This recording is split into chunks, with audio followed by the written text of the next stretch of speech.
السلام علیکم ورحمۃ اللہ وبرکاتہ۔ فضیلت الشیخ محمد صالح منجد حفظہ اللہ کی مشہور و معروف کتاب حرام چیزیں جنہیں معمولی سمجھ لیا گیا کا پہلا درس،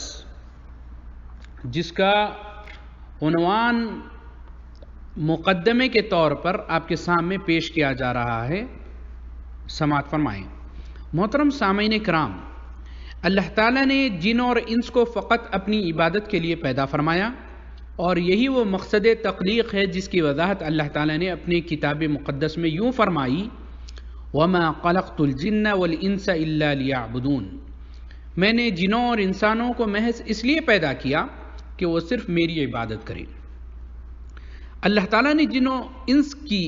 رشد و ہدایت کے لیے اپنے پیغمبروں اور آسمانی کتابوں کو بھیجنے کا سلسلہ شروع فرمایا، جس کی آخری کڑی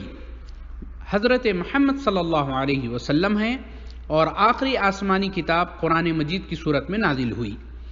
اب یہی آخری کتاب قیامت تک آنے والی مخلوق کو رشد و ہدایت کا سامان بہم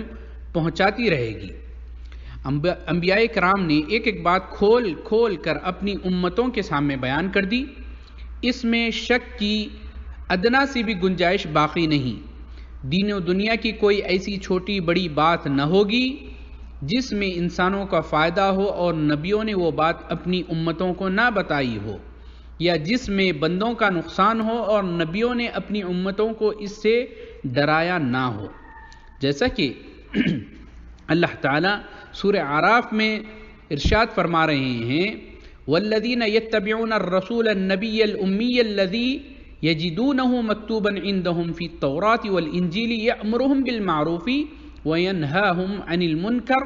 ویحل لہم الطیبات ویحرم علیہم الخبائث ویضع عنہم اصرہم واغلال التی کانت علیہم۔ جو لوگ ایسے پیغمبر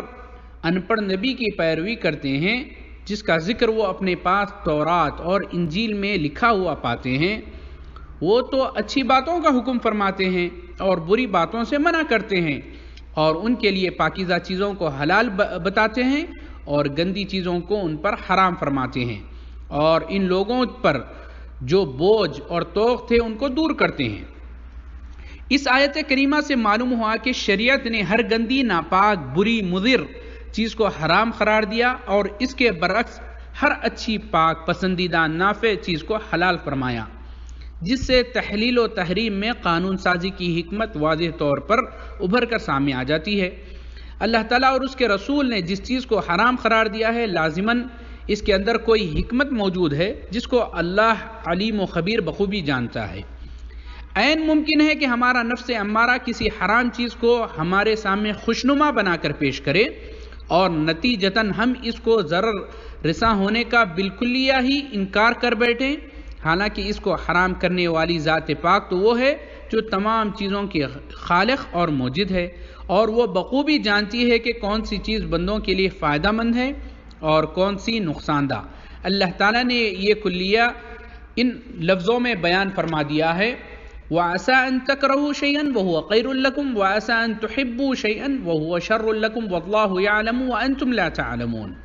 سورہ بقرہ میں اللہ تعالیٰ فرماتے ہیں: ممکن ہے کہ تم کسی چیز کو برا جانو اور وہ دراصل وہی تمہارے لیے بھلی ہو، اور یہ بھی ممکن ہے کہ تم کسی چیز کو اچھا سمجھو حالانکہ وہ تمہارے لیے بری ہو۔ حقیقی علم تو اللہ رب العالمین ہی کے پاس ہے، تم نہیں جانتے۔ محترم سامعین،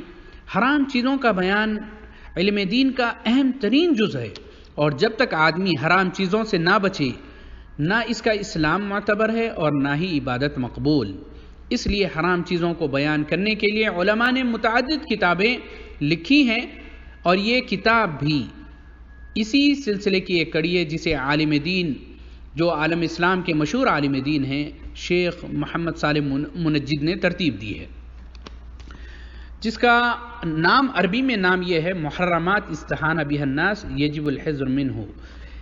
جس کا ترجمہ یہ ہے کہ وہ حرام کردہ چیزیں جس کو